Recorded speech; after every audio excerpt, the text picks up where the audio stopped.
Good afternoon, everyone, especially to our dear panelists. We are the Group 3 of Block 21, and today we will be presenting the comprehensive overview of our health assessment of a family in Barangay Tambak. In this presentation, we aim to provide you with a thorough understanding of the family's health status. We will identify the health concerns that emerge from our assessment and discuss the family nursing care plan that we developed to address these issues. Now, let's delve into the family background. The PQ family is an extended family consisting of 8 members, living on a narrow street in Sitio Banug, Barangay Tambak, Dagupan City. The family members include the father JTQ, 54 years old, mother PQ, who is also the head of the family, 53 years old, the eldest son MJQ, 29 years old, his wife KKQ, 26 years old, and their child PEQ, a 4 years old female. The youngest son JAQ, 21 years old, his girlfriend MM, 22 years old, and their child YLQ, a 1-month-old female. After conducting a thorough family health assessment, we have identified 5 significant health problems of the family. First is the hypertension. The head of the family is experiencing elevated blood pressure, which increases the risk for cardiovascular diseases. Next is the improper drainage system.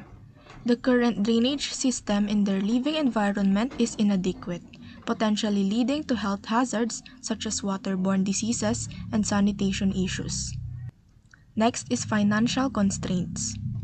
The family reports that they are facing financial challenges that affect their ability to access healthcare services and maintain a healthy lifestyle. Next is a tuition fee problem.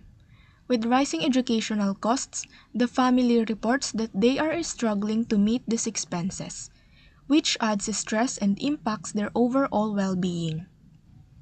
Lastly is the additional member in the family. While this brings joy to them, it also introduces new responsibilities and financial strain requiring the family to adjust their resources and dynamics. For this slide, it presents the computation about hypertension, a common yet often underestimated medical condition that can significantly impact the health and well-being of individuals and their families. Hypertension is classified as a health deficit because it refers to a pre-existing or current medical condition. This means that it is an existing health condition. The person already has high blood pressure, which puts them at risk for other health problems like heart disease or stroke. It doesn't represent a threat or a future crisis. It is an existing issue that requires ongoing management. That is why this category was selected. Next is modifiability. We considered it removable, not in the sense that it can be totally cured, but because it can be controlled or managed well. The family has the necessary resources like access to healthcare services, medications, and lifestyle support systems. However, the family member currently chooses to rely on herbal supplements rather than prescribed medication. This presents a challenge, but it is still considered removable because with proper education and encouragement, the family member can adopt healthier behaviors. For the preventive potential, we rated it as moderate. That is because even though you can completely prevent hypertension, especially if it runs in the family, you can still do a lot to reduce the risk. Lifestyle changes like eating healthy, exercising, and managing stress can really help. But since some risk factors like age and genetics can't be avoided, we considered it moderately preventable. Regarding the salience of the problem, the family views it as does not need immediate attention. This is because the member with hypertension is currently stable and managing the condition well. Despite not taking prescribed medication, they are following certain health practices and do not report any immediate complications. From the family's perspective, it is not an urgent concern requiring emergency intervention. However, continued monitoring and health education are important to avoid long-term health consequences. For the next slide is the second top priority, which is improper drainage system. For this slide, it presents the computation about an improper drainage system. While it may seem like a simple sanitation issue, it can have a significant impact on a family's health and well-being if not properly addressed. We identified this issue as a health threat. This is because poor drainage can produce a bad smell, attracts insects like mosquitoes and flies, and become a breeding ground for harmful bacteria. All of these can lead to illnesses such as diarrhea, skin infections, and respiratory problems. So even though it is not a medical condition itself, it poses a real risk to the health of the family living near it. In terms of modifiability, we consider the problem removable. This is because the drainage system can be improved or repaired with the right efforts. It may require coordination with barangay officials or local sanitation services, and the family and community members can also help by regularly cleaning the area and avoiding practices that clog or damage the drainage. So with proper action, this issue can be addressed. Next is the preventive potential. We rated it as high. Regular maintenance and cleaning of the drainage system can prevent bad odor and reduce the risk of illnesses.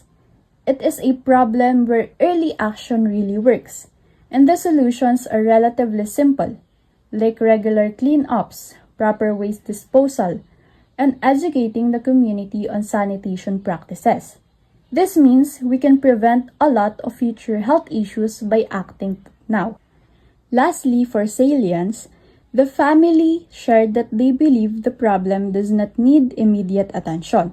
Even though they experience inconvenience from the bad smell and are aware of the health risk, they feel that it is not yet seriously affecting their daily lives, so they aren't prioritizing it right now.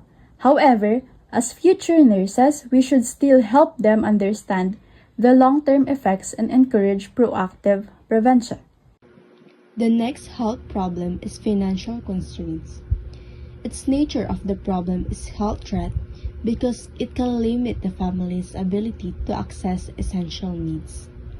For its modifiability, it is partially removable, although the family's financial problems cannot be fully resolved immediately. They can improve their situation through budgeting and seeking financial assistance. For preventing potential, it is considered moderate because the family can lessen the effects of financial problems by budgeting and seeking financial assistance. Lastly, for silence, the family believes that it needs immediate attention because they are having difficulty managing their daily needs along the tuition of their child. Next is the tuition fee problem. Its nature of the problem is foreseeable crisis because the family anticipates difficulty in paying the tuition fee of their child due to financial constraints. For its modifiability, it is partially modifiable, although the family's financial constraints cannot be fully resolved.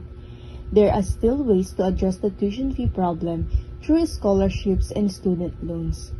For preventive potential, it is considered moderate, while financial hardship cannot be completely resolved. The problem with the tuition fees can be addressed through scholarships and student loans.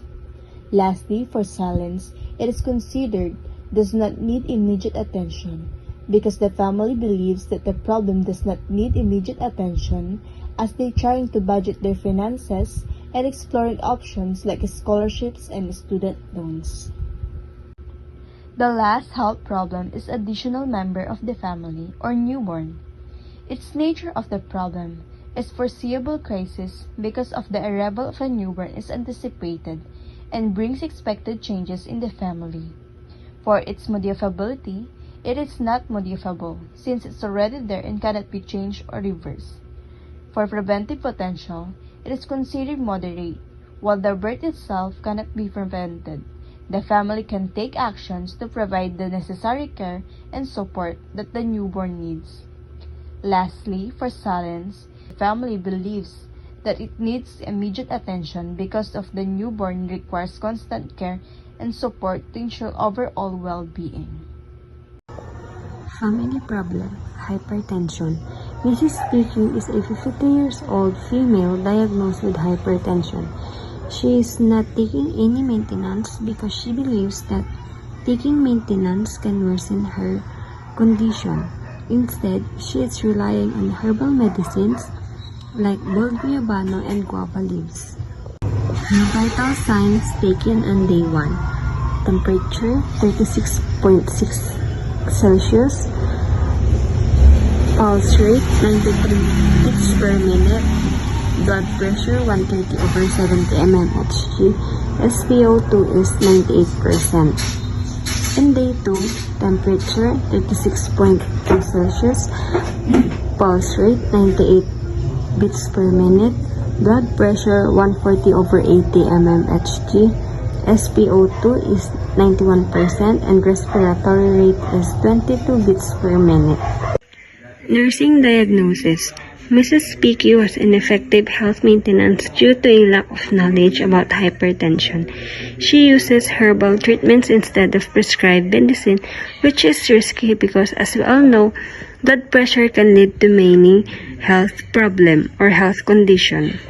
The goal in this NCP is to help Mrs. PQ and her family understand hypertension better and encourage them to follow the right treatment plan. These are the objectives. Short term or within a week, the family will understand hypertension, its risk, and proper treatment. They will learn why prescribed medications are important, and last, they will be willing to make lifestyle changes. In long term or within 1 to 2 months, they will follow a treatment plan that includes both prescribed medicine and safe herbal use with medical guidance. They will regularly check blood pressure and visit the doctor. Intervention in its rationale. Educate the family members about hypertension and the risk of uncontrolled BP. Educating the family about hypertension enhances their understanding of the condition, enabling them to recognize risk and support proactive management. Discuss with the family members the importance of taking prescribed antihypertensive medication and controlling their blood pressure. Highlighting the importance of prescribed medication, encourage adherence, ensuring effective blood pressure control and reduce risk of complication. Coordinate with local healthcare provider to help the family develop a medication management plan that involves both prescribed medication and safe herbal remedies. Consulting healthcare professional ensure personalized medication plan that safely integrate prescribed medication and herbal remedies. Teach the family members on how to monitor blood pressure correctly. Regular blood pressure monitoring allows for early detection of changes, empowering the family members to actively participate in the patient's care. Encourage the family members to participate in healthy lifestyle changes alongside the patient to provide support. Family involvement in healthy lifestyle changes foster a supportive environment that motivates the patient to adopt and maintain beneficial habits. For the evaluation, the family demonstrated understanding of hypertension, recognized the importance of prescribed medication, expressed willingness to make lifestyle modification, adhere to management plan, and consistently monitor blood pressure. For the family nursing care plan number 2, the family problem is improper drainage system. So the family lives in a home with poor drainage, causing stagnant water buildup that serves as a mosquito breeding site and increases the risk for vector-borne diseases like dengue and leptospirosis. Our nursing diagnosis for this is risk for infection due to stagnant water and poor proper drainage around the home, which create conditions for mosquito breeding and unsanitary surroundings. So these are our goals. First, the family will learn how poor drainage can lead to health problems such as mosquito-borne diseases. So our number one goal is to educate them sa kung ano yung mga pwedeng maging epekto sa health nila regarding sa improper drainage system na meron sila. Number 2, the family will begin regularly removing stagnant water and keeping their home environment clean. So here, they will also learn na i-eliminate yung mga tubig na hindi na nila ginagamit. Like sa mga water bottles na nasa paligid nila na may mga lamang tubig, pwede na nilang itapon. Can eliminate that para hindi na pamahayan pa or maging breeding site ng mga insects like mosquito. Third is the family will establish regular practices to maintain clean and functional drainage and surrounding areas. So, dito, matututo din po sila sa mga regular practices para ma-maintain nila yung kalinisan ng kanilang surrounding, specifically their drainage system. For the objectives, these are the short term. Family will demonstrate proper waste disposal to prevent drainage blockage within a week. So within a week, matututo na sila na itapon sa tamang lalagyan ng kanilang mga waste so that hindi na maging problema pa sa kanilang drainage system. The family will start covering and disposing of water containers to prevent mosquito breeding within 5 days. So within 5 days, matututo na sila na i-eliminate yung mga water containers na hindi naman kailangan, or they can now takpan yung mga water containers na pwedeng pamahayan ng mga insects like mosquitoes. The family will be able to point out common places around their home where mosquitoes breed within 1 week. So for the long-term objectives, the family will maintain the use of mosquito prevention methods such as nets or repellents. So, mamaintain na nila yung paggamit ng mosquito prevention methods like nets or yung ating kulambo and repellents. Family will keep up a weekly habit of cleaning their surroundings in drainage area within 2 months. Regularly, lilinisan na nila ang kanilang mga drainage system so that hindi na makakos ng further risk sa kanilang health. The family will regularly monitor and report any drainage issues to the appropriate local authorities within 3 months. So, regularly monitor na nila ang kanilang drainage system, and then kung may mga naging problema, i-report na nila sa kanilang local authorities para masolusyonan na kaagad and ma-reduce ang risk ng kanilang health. The family will start encouraging their neighbors to keep their drainage and surroundings clean within 5 months. So within 5 months, makikipagtulungan na sila sa kanilang mga neighbors so that wala nang pwedeng maapektuhan ng poor or improper drainage system. Implementation. Guide the family to clear stagnant water regularly to prevent mosquito breeding. Intervention and rationale. Number 1. Show the family how to remove stagnant water around their home. Stagnant water is where mosquitoes breed, so removing it lowers the chance of mosquito-borne disease. So by removing the water stagnant, it eliminates mosquito breeding sites and reducing the risk of having a disease. Number 2. Teach the family to cover water containers properly. Covered containers prevent mosquitoes from laying eggs and reduce breeding sites. By covering water containers, we can prevent mosquitoes from laying eggs in stored waters. Number 3. Encourage proper waste disposal to avoid clogged drains.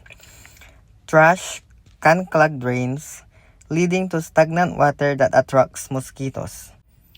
In proper waste disposal, we can avoid clogged drains and standing water buildup. Number 4. Assist the family in creating a drainage maintenance schedule. Scheduled maintenance fosters consistency in keeping the area clean and reduces mosquito breeding sites. So, ang paglilinis ng drainage natin regularly is makakabawas ng ating or ang pagdami ng mga mosquito pa. Or kung ano man ang pwede pang tumira dito. Number 5. Coordinate with local health sanitation officials for support in resolving persistent drainage issue. Some drainage problem may require professional intervention involving authorities that ensures proper and long-term solution. Sometimes we need to coordinate with officials para po ma-actionan po nila ng maayos ang ating problema about sa drainage problem. Number 6. Encourage the family to plant mosquito repellents like citronella and lemongrass around their home. Natural repellents can help reduce mosquito presence without harmful chemicals. So by planting mosquito repellents, makakatulong po ito sa pagbawas ng mosquito or kung ano man ang pwedeng tumira sa paligid natin na takot dito sa mga halaman na ito. And for the evaluation, family is regularly checking stagnant water around their home. Number 2, family is keeping water containers covered and throwing away waste properly. Number 3, family has created and is following a drainage maintenance schedule. For number 5, family coordinated with local health sanitation officials to resolve drainage issues. And lastly, family planted mosquito-repelling plants around their home. So in conclusion, the PQ family faces 3 major health issues which are hypertension, poor drainage, and financial problems. The FNCP addresses this by promoting proper hypertension management, improving sanitation, and offering financial capping strategies. These problems not only affect their health, but also their daily routine and overall way of living. That's why our FNCP focus on simple and practical solutions that the family can actually apply to improve their situation.